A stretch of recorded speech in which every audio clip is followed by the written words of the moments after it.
आग में जल रहा हूँ, संसार भय से पीड़ित हूँ, अनेक प्रकार के रोगों से व्याकुल और दीन हूँ। हीरेश्वर मेरी रक्षा कीजिए। देव देवेश्वर सबको निर्भय कर देने वाले महादेव जी, आप यहाँ पधारिए और मेरी की हुई इस पूजा को पार्वती जी के साथ ग्रहण कीजिए, मेरा मंगल करिए। महादेव शिव शंभु।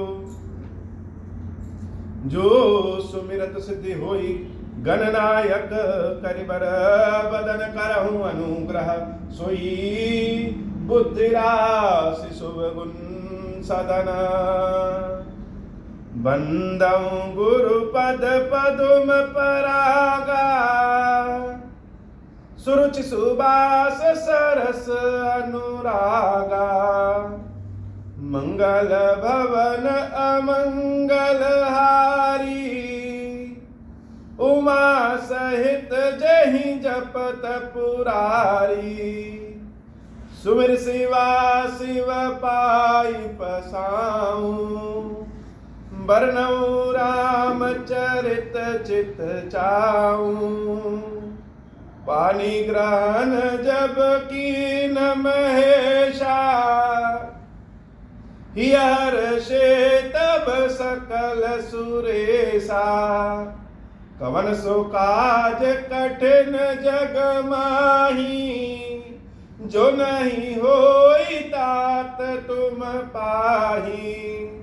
राम काज लगी तब अवतारा, सुनता ही भयउ पर्वता खारा। हे महादेव, इस जगत बाबा जीवन बाबा न कोई कार्य कठिन है, न ही कोई कार्य संभव है भैया। सारे कार्य सरल और संभव हो जाते हैं बाबा, अगर आपकी कृपा हो जाए। भक्त पुकारे और भगवान न आए, ऐसा हो ही नहीं सकता। भगवान तब तक नहीं आते जब तक उनको लगता है कि मेरे बिना गए ही काम हो जाएगा। भक्त को अपने जब तक अपने बल पे भरोसा है, तब तक भगवान नहीं आते। अंतिम लक्ष्य तक भक्त को लगेगा कि अब गए, अब तो सड़क पे ही खड़ा होना पड़ेगा। लेकिन यह मन जो है, यह बुद्धि जो है, यह बड़ा कपटी होता है। यह संसार को ठगते ठगते स्वयं को भी ठग लेता है। यह इस जीव को भी ठग लेता है, स्वयं को ठग लेता है। मन में ऐसी ऐसी बातें बनाएगा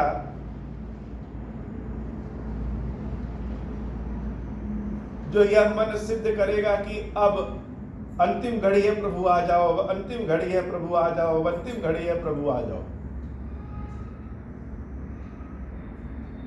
तो भगवान तो मन के छल कपट को पहचानते हैं, व्यक्ति नहीं पहचानता। हम अपने मन के छल कपट को स्वयं नहीं पहचान पाएंगे, लेकिन भगवान तो पहचान जाते हो।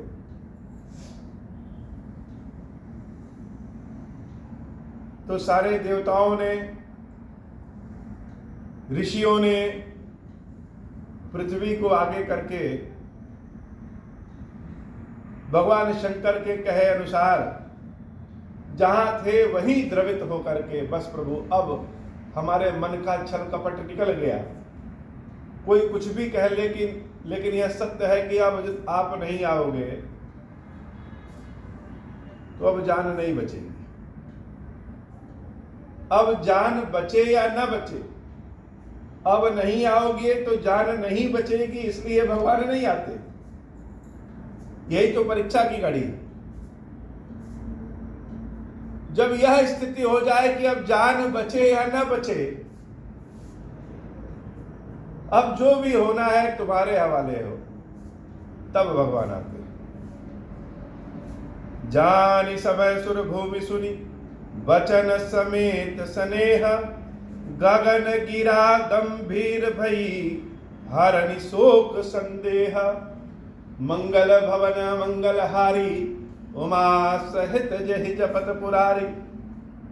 देवताओं के पुकारने पे भगवान ने आकाशवाणी किया, और वह वाणी ऐसी थी, साधारण वाणी नहीं है कि माइक में लेकर के बोल दिया और सब आनंद में हो गए। वह वाणी ही ऐसी है कि कान से जब हृदय में पहुंचता है तो पूरे शरीर को, पूरे मन को एकदम स्वच्छ कर देता है, निर्भय कर देता है। तो भगवान ने आकाशवाणी से सबको बताया, जनि डरपहु मुनि सिद्ध सुरेशा। हे मुनियों, हे तपस्वियों, हे सिद्धियों, हे देवताओं, डरने की आवश्यकता नहीं। हम जानते हैं कि कठिन समय है, लेकिन डरने की आवश्यकता नहीं है। तुम ही लागी धर्यहु नरवेशा, तुम्हारे लिए ही मैं मनुष्य का रूप धारण करूंगा, अनशन सहित मनुज अवतारा। और भगवान अवतार लेंगे कैसे? अनशन सहित, अपने अंशों के साथ अवतार लेंगे, अकेले अवतार नहीं लेंगे।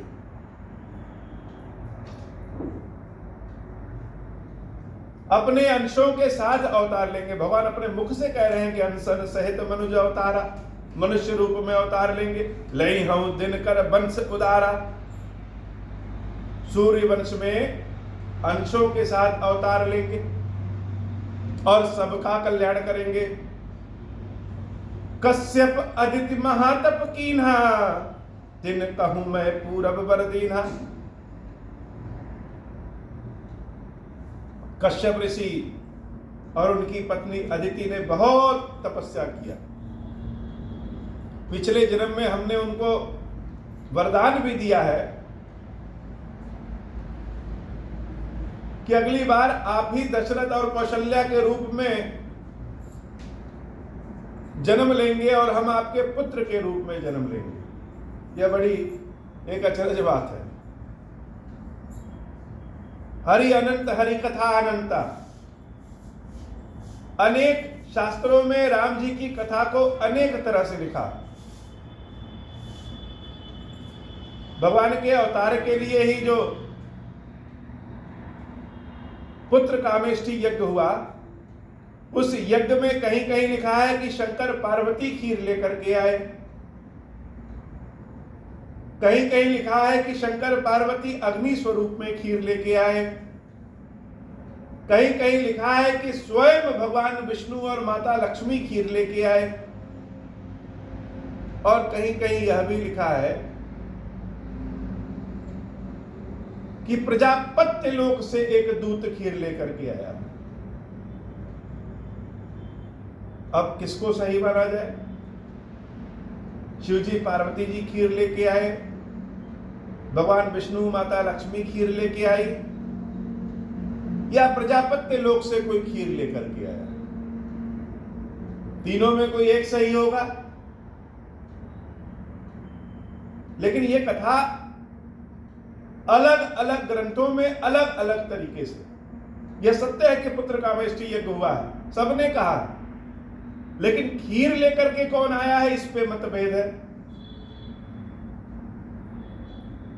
तो समझ में आता है कि अलग अलग ग्रंथों में अलग अलग पात्रों को कहा गया है, लेकिन एक ही सदग्रंथ में, एक ही पुस्तक में अगर एक ही चीज के लिए अलग अलग लाइन लिखी हो तो विवाद तो उत्पन्न हो जाता है। जैसे यहां पे भगवान कह रहे हैं कि कश्यप अदिति महातप कीन्हा।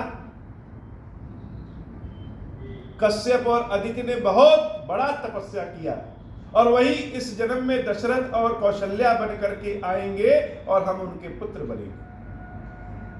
और भगवान की अवतरण की कथा में, महाराज मनु और देवी शत्रुपा की कथा में हमने स्वयं इसी रामचरितमानस में पढ़ा कि भगवान मनु और शत्रुपा को वरदान देते हैं और कहते हैं कि अगले कल्प में दशरथ और कौशल्या के रूप में आप जन्मेंगे और मैं आपके पुत्र बन करके आऊंगा। तो सत्य क्या है? कश्यप और अदिति या मनु और शत्रुपा? और सत्यनारायण भगवान की कथा में लिखा है कि जो राजा सत्यनारायण भगवान की कथा सुने भगवान सत्यनारायण के आशीर्वाद से अगले जन्म में वह दशरथ और कौशल्या बने। तो सत्य क्या है? एक ही पुस्तक में दो, यह बड़ा विचित्र बात है। लेकिन यह विचित्र बात नहीं है, बड़ा आनंद की बात है, हम सबके आनंद के लिए बात। इसको ऐसे समझा जाए कि भगवान राम का जन्म एक बार नहीं, अनेकों बार हो चुका है और अनेकों बार होगा। जैसे हम कहें कि सोमवार को महादेव जी का विशेष अभिषेक होता है, तो किस सोमवार को महादेव जी का विशेष अभिषेक होता है? तो प्रत्येक सोमवार को महादेव जी का विशेष अभिषेक होता है। तो सोमवार को महादेव जी का विशेष अभिषेक कई बार हो चुका है और कई बार होने वाला है, क्योंकि सोमवार तो हर सप्ताह में एक बार पड़ता है। वैसे ही भगवान राम का जन्म त्रेता में हुआ है, और जैसे सोम के बाद मंगल, मंगल के बाद बुध, बुध के बाद बृहस्पति, बृहस्पति के बाद शुक्र, शुक्र के बाद शनि, शनि के बाद रवि, रवि के बाद फिर सोम, वैसे ही सतयुग के बाद त्रेता, त्रेता के बाद द्वापर, द्वापर के बाद कलयुग, कलयुग के बाद फिर सतयुग, सतयुग के बाद फिर त्रेता। ये कल्प, ये चक्र चलता रहता है। यह चारों युग जब 100 बार व्यतीत हो जाते हैं, तो जैसे 30 दिन को एक महीना कहते हैं और 12 महीने को एक वर्ष कहते हैं, वैसे ही यह चारों युग जब 100 बार व्यतीत हो जाते हैं तो उसको एक कल्प कहते हैं। और भगवान राम का अवतार हर कल्प में होता है। यह हम लोग के लिए बड़ी अच्छी बात है कि रास्ता बंद नहीं है। किसी कल्प में दशरथ और कौशल्या, कश्यप और अदिति बनते हैं, किसी कल्प में दशरथ और कौशल्या, मनु और शत्रुपा बनते हैं, और हो सकता है कि भगवान की ऐसी कृपा रहे कि हम सब में भी कोई किसी कल्प में किसी समय दशरथ के रूप में जन्म लेकर के भगवान के पिता बन जाए। ये सबके लिए खुला है, कोई जरूरी नहीं है कि जो एक बार बन गया बस वही बनता रहेगा। ये वैकेंसी सबके लिए। तो मानस की कथा 4 कल्प के लोग एक साथ सुनते हैं। यह बड़ी अनूठी कथा है श्री रामचरितमानस। 4 कल्प के लोग कथा सुन रहे हैं। इसी मानस में एक कथा याज्ञवल्क्य जी भरद्वाज जी को सुना रहे हैं, वो एक कल्प। इसी मानस में एक कथा काकभुसुंडी जी गरुड़ जी को सुना रहे हैं, वह एक कल्प। और इसी मानस में एक कथा भगवान शंकर माता पार्वती को सुना रहे हैं, वह एक कल्प। और इसी मानस में एक कथा तुलसीदास जी या हम लोग सुना रहे हैं, वह एक कल्प। एक ही कथा 4 ओर से चल रही है। जैसे किसी एक ही चीज की शूटिंग 4 कैमरे अपने अपने एंगल से करें, कोई पूरब से करे, कोई पश्चिम से करे, कोई उत्तर से करे, कोई दक्षिण से करे, वैसे श्री रामचरितमानस की कथा एक ही कथा 4 कल्पों में होकर के चली हो। तो विवाद इसमें नहीं है कि दशरथ और कौशल्या कौन बना, विवाद इसमें है कि हमारे मन की सोच कहां तक जाती है। मानस परमाणु बम है, इसकी ऊर्जा निकालना चले तो 1 न्यूट्रॉन से 3 न्यूट्रॉन, 3 से 9, 9 से 81 ऐसे बढ़ते जाएंगे, असंख्य ऊर्जा। तो सबसे अच्छी बात यह है, मानस की कथा सुनने का असली आनंद तब है। राम जी की कथा सुनने का असली आनंद कब है? ऐसे नहीं कि बैठ गए और कथा सुन रहे हैं। राम जी की कथा सुनने का असली आनंद तब है जब स्वयं को उस कथा से जोड़ लीजिए। भगवान राम सोचिए कि प्रकट हुए हैं, जन्म लिए हैं, और दशरथ जी के आदेश से चारों ओर बाजा नगाड़ा बज रहा है। देवता और देवियां भी रूप धारण करके मनुष्यों के रूप में आकर के नृत्य कर रहे हैं। तो जब देवता और देवी भी मनुष्यों के रूप में नृत्य कर रहे हैं, तो हो सकता है कि हमारा जन्म उस समय कलयुग में महाराज दशरथ के राज्य में हुआ हो। और जब अबीर गुलाल उड़ रहा है श्री रामचंद्र जी के जन्मोत्सव पे, तो वह अबीर गुलाल में हम भी रंगे हैं और लिपटे हैं। किसी जन्म में हम वहां पे होंगे।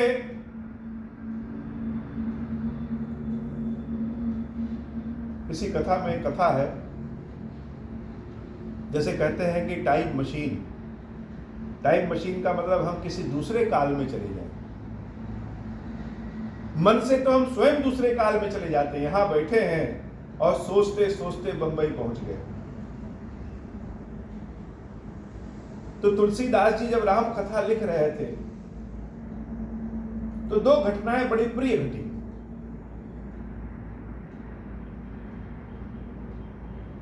एक तो घटना तब की है कि कौशल्या अम्बा राम जी को जगा रहे हैं कि उठो, जागो पुत्र, जागो। जैसे बच्चों को माताएं दुलार से जगाती हैं, उसे जगा रही हैं। रामचंद्र जी छोटे से हैं, 5 वर्ष की अवस्था के, और मैया बड़े दुलार से जगा रहे हैं कि सब लोग जग गए हैं, उठो उठो, मुंह धुलो और कुछ भोजन कर लो, दूध पी लो, मिश्री माखन खा लो, फल खा लो, जो इच्छा हो वह खा लो।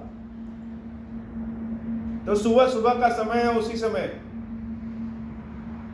8 बजे का समय, 7 बजे का समय, माता कौशल्या राम जी को बड़े दुलार से जगा रही हैं। और रामचंद्र जी कह रहे हैं अभी उठते हैं, अभी उठ रहे हैं, बस 5 मिनट और सोने हैं, तो बस उठ जा रहे हैं। तो दरवाजे पे किसी ने दस्तखत किया, बजाया, और कौशल्या मैया जब दरवाजा खोल रही हैं, तो जो दरवाजे पे खड़ा था वो एक गमछा ओढ़े, धोती पहने, दुबली पतली काया में, और वह स्वयं कह रहा है राघवेंद्र जगो, उठो उठो उठो और भोजन कर लो।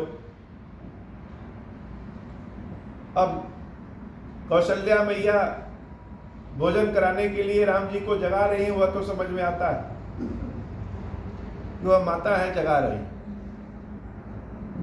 लेकिन जो बाहर ब्राह्मण देवता खड़े हैं वह जगा रहे हैं। क्यों जगा रहे हैं? तो उनका अपना स्वार्थ। स्वार्थ क्या है कि जब तुम उठोगे, भोजन करोगे, तो 2-4 पूड़ी उड़ी हमको भी मिल जाएगा। तो हम तो अपने स्वार्थ में जगा रहे हैं कि जगो और खाओ, साथ में हमको भी मिल जाए प्रसाद। क्यों प्रसाद मिल जाए? क्योंकि भूख लगी है। कैसी भूख लगी? अतिशय भूख लगी।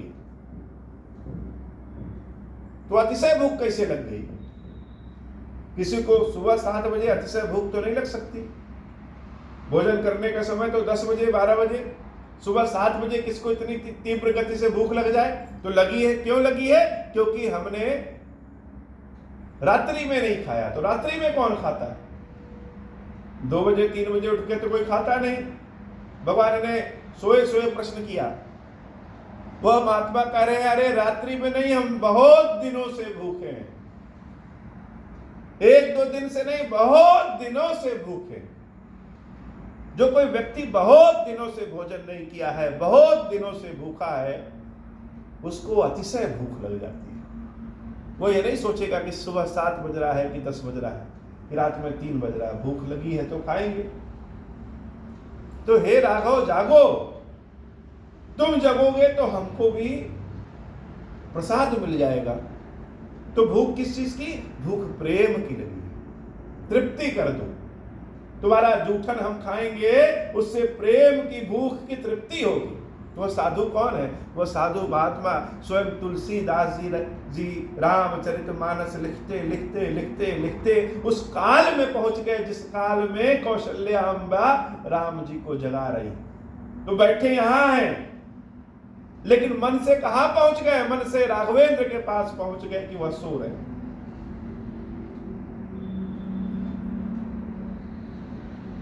तो मन से कोई कहीं पहुंच जाए, जहां चित्त लगा है, जहां मन लगा है, वहीं पहुंच जाए। तो राम जी की कथा सुनने का आनंद तब है जब हम अपने आप को राम जी से जोड़ लें कि उन नाचने गाने वालों में, प्रसाद पाने वालों में, प्रसाद देने वालों में हम भी हैं। तब आनंद आएगा राम कथा सुनने का। श्री रामचरितमानस में लिखा है कि भैया राम जी, भैया लक्ष्मण जी और सीता मैया जब जंगल जा रहे हैं तो उधर से कोई एक तपस्वी आया। वह तपस्वी भगवान श्री राम के चरणों को पकड़ लिया, उठाए नहीं उठ रहा है। भगवान बार बार उठा रहे हैं लेकिन वह चरण छोड़ नहीं रहा है। फिर उठा, आशीर्वाद प्राप्त किया, फिर लक्ष्मण जी के चरणों को पकड़ लिया, सीता मैया के चरणों को प्रणाम किया। तो तपस्वी कौन है? वह तपस्वी स्वयं तुलसीदास जी हैं। मानस लिखते लिखते रामचंद्र जी के वन गमन पथ पर अपने आप को पा गए। सोचिए जरा कि रामचंद्र जी जिस पथ से जा रहे हैं उस पथ पे रहने वाले कोई हम जंगली हैं, और पत्ते का दोना बना करके उसमें जल भर करके दूसरे पत्ते में बेर, जामुन, अमरूद भर करके भगवान श्री राम के रास्ते में पड़े हैं कि प्रभु यह खा लो। यहां से कोई गुजरता है और इस मंदिर में आकर के प्रसाद ग्रहण करता है तो आनंद भाव मिलता है। न जाने नारायण किस वेश में कहां आए। कोई जरूरी थोड़ी है कि नारायण धोती कुर्ता पहन के ही आएंगे, वह तो किसी वेश में आ सकते हैं। चमगादड़ के वेश में आ जाए, कौन पहचानता? तो सीताराम जी जब वन गमन पे जा रहे हैं, अतिशय कष्ट में हैं, अकेले भी हैं, वहां पे हम जल और फल लेकर के खड़े हैं, प्रभु खा लो। तो राम कथा सुनने का आनंद है कि स्वयं को राम जी से जोड़ लें, तब राम कथा सुनने का आनंद है।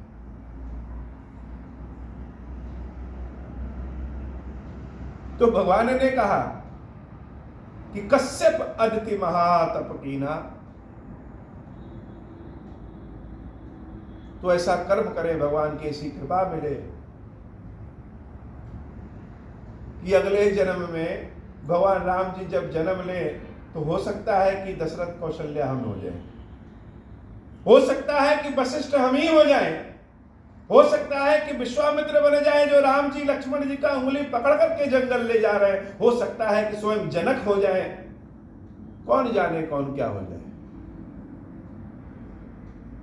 इसलिए हे देवताओं, तिनके गृह अवतरहु जाई, रघुकुल तिलक सुचारहु भाई, ते दशरथ कौशल्या रूपा, कौशलपुरी प्रकट नर भूपा।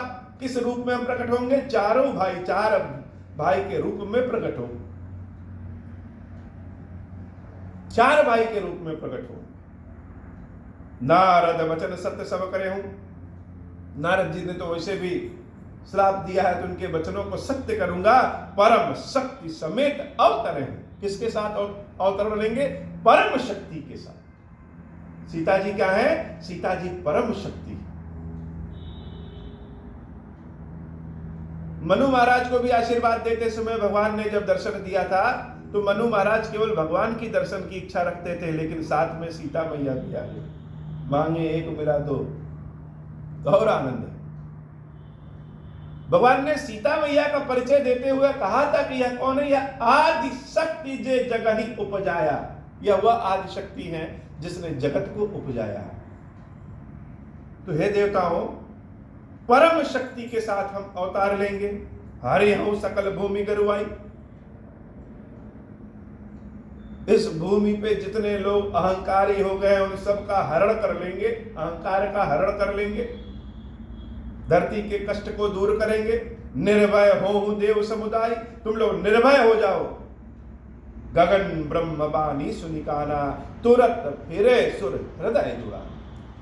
जितनी परेशानी थी सब दूर हो गया। कान में भगवान का वाणी जब गया तो आनंद ही आनंद है।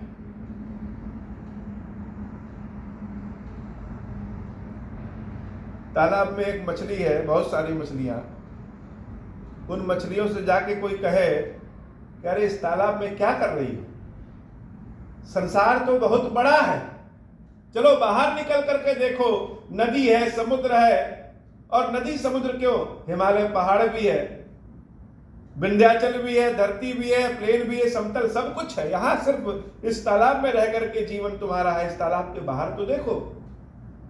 कितना भी समझा दें, लेकिन मछली को क्या समझ में आएगा? वह तो तालाब के जल से जैसे निकलने को सोचेगी, जान जाएगी कि हम मर जाएंगे। निकले नहीं कि मरे, भय है, छोड़ नहीं सकते, चाह करके भी छोड़ नहीं सकते। यह जीव भी अपने पाप के तालाब में जुड़ा, डूबा हुआ।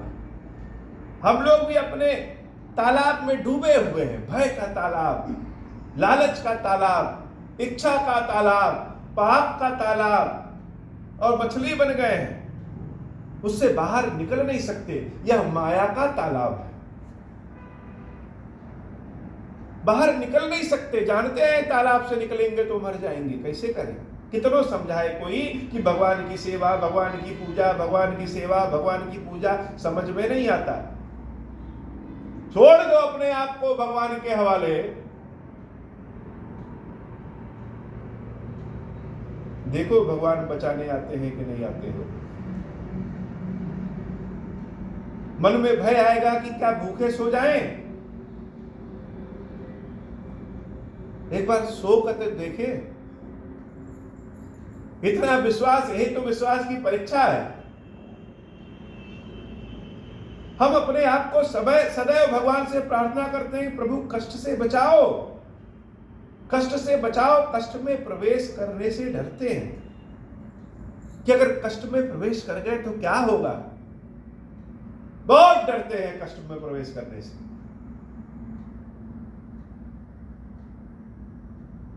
लेकिन भगवान जब कृपा करते हैं तो हम भले मनाते रहें कि कष्ट से बचाओ, कष्ट से बचाओ, भगवान कष्टों में और ढकेल देते हैं। कष्ट में ढकेल देंगे कि एक बार कष्ट में घुस के देखो। जो तुमको लग रहा है, भय लग रहा है कि कष्ट से परेशान हो जाएंगे, मर जाएंगे, कुछ नहीं बिगाड़ पाएगा कष्ट हो।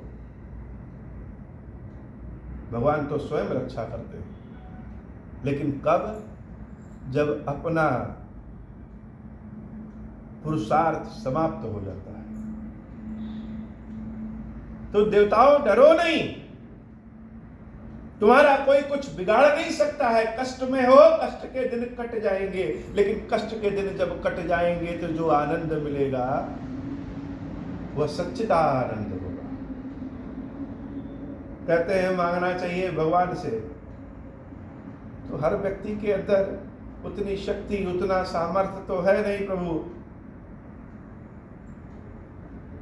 खीरेश्वर महादेव जी को जब नर्मदा जी के जल से निकाले, तो जैसे हनुमान जी महाराज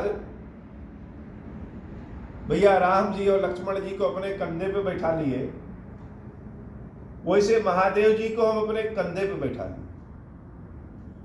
अब एक तो वह ब्रह्म भगवान, भला उनको कौन उठा सकता? भगवान ने कहा कि हमको उठा लोगे क्या? तो भगवान भक्तों ने तो आपको अनेक बार उठाया है। राम के रूप में जब प्रकट होते हैं आप, तो दशरथ जी अपनी गोदी में उठाए, तो दशरथ जी उठाए हैं तो हम भी उठा लेंगे। लेकिन दशरथ जी जैसे उठाए हैं और हम जैसे उठाएंगे उसमें अंतर। दशरथ जी तो गोदी में उठाए, और किसी को गोदी में उठाइए तो ऐसे पकड़े रहिए, लेकिन हम आपको अपने कंधे पे बैठाएंगे। और किसी को अगर कंधे पे बैठा लीजिए तो आप पकड़िए चाहे ना पकड़िए, लेकिन जो कंधे पे बैठा है वो जरूर पकड़ा रहे।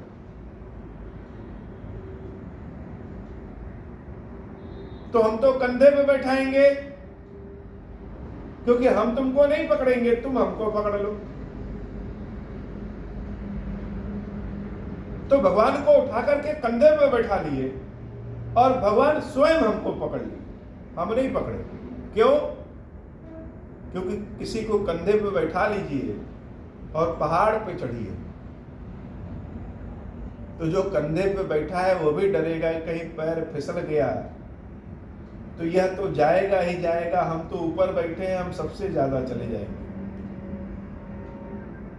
तो भगवान जो कंधे पे बैठे हैं वह जान रहे हैं कि अगर हमारा भक्त गिरा तो उसका तो कुछ नहीं होगा, वो तो भक्त है, क्या मान क्या अपमान। लेकिन हम जिसके कंधे पे बैठे हैं वो गिरेगा तो हम भी गिर जाएंगे। तो खीरेश्वर बाबा हमको पकड़े हुए हैं और हम उनको कंधे पे बिठा के आगे चल रहे हैं। और यही बात हर बार हुई। खीरेश्वर महादेव जी के विष्णु भगवान के स्वरूप शालिग्राम जी को जब उठाए तो उनको भी कंधे पे उठाए, तो हम नहीं उठाए, हम नहीं पकड़े, वह कंधे पे बैठे, उन्होंने हमको पकड़ लिया। अगर हम बाबा लोग को पकड़े रहे तो हमारा भरोसे नहीं कब छोड़ के चले जाए, लेकिन भगवान ने हमको पकड़ लिया है। तो जब भगवान हमको पकड़ लिए हैं तो फिर चिंता किस बात की, कहां छोड़ के वह जाएंगे। महादेव जी की स्थापना करने में जब भजन अपने आप बनता है कि वो बाबा तेरा ही सहारा है बाबा, फिर दूसरे की सहारा की इच्छा क्या है, उन्हीं की सहारा देख लेते हो। तो मांगना भगवान से चाहिए, उसको जरूरत होगी तो वह खुद ही किसी न किसी को बना करके भेज देगा। जिसके ऊपर भगवान सवार होकर के आते हैं उसको भी नहीं पता है कि भगवान उसके ऊपर सवार होके आए, लेकिन भगवान जरूर किसी न किसी को भेज देते हैं। नहीं आ रहे हैं, नहीं भेज रहे हैं, तो अभी समझ लेना चाहिए कि अभी वह समय नहीं पूरा हुआ।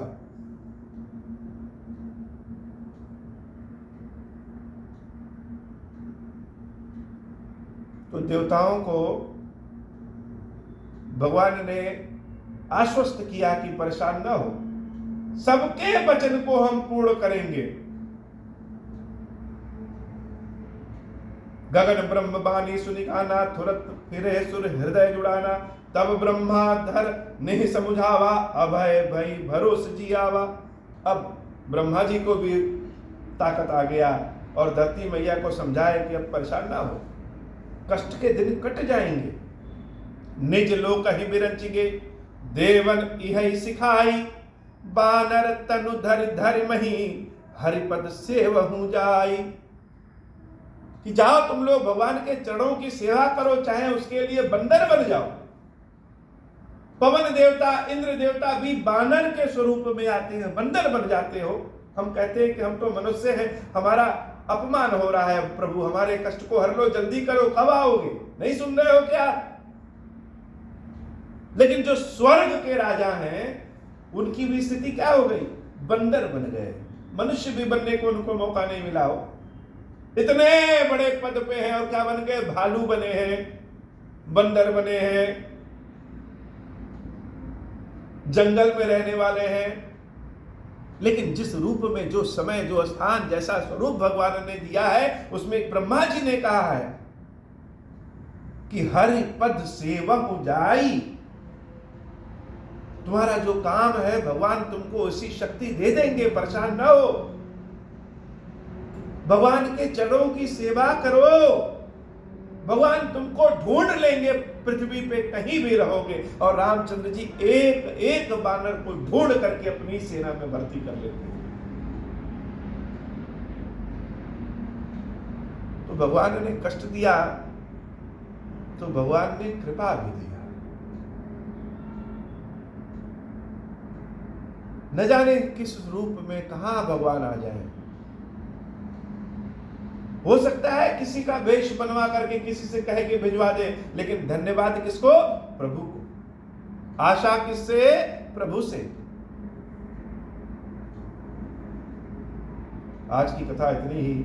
श्री खीरेश्वर महादेव जी, खीरेश्वरी मैया जी हम सब के ऊपर बाबा कृपा करें। अब हो प्रसन्न प्रभु मोह पर, नाथ दीन पर नेहु, निज पद भगति देहु प्रभु, पुनि दूसर बर देहु। तब माया वश जीव जड़, संतत फिरहि भुलाना, हम पर क्रोध न करिय प्रभु, कृपा सिंधु भगवान। शंकर दीन दयाल, अब हम पर हो कृपाल, साप अनुग्रह होई जहि विधि, नाथ थोरहि काल। दीन दयाल विरुद्ध संभारी, हरहु नाथ मम संकट भारी।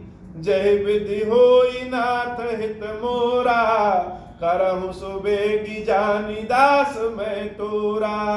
राम राज बैठे त्रैलोका, हर्षित भय गए सब शोका। जे सकाम नर सुनहि जगावहि, सुख संपत्ति नाना विधि पावहि। जो इच्छा करी हूँ मन माही, हरि प्रसाद कछु दुर्लभ नाही। मंगल भवन अमंगल हारी, उमा सहित जहि जपत पुरारी। बोल श्री खीरेश्वर महादेव जी, खीरेश्वरी मैया जी की सदा ही जय हो।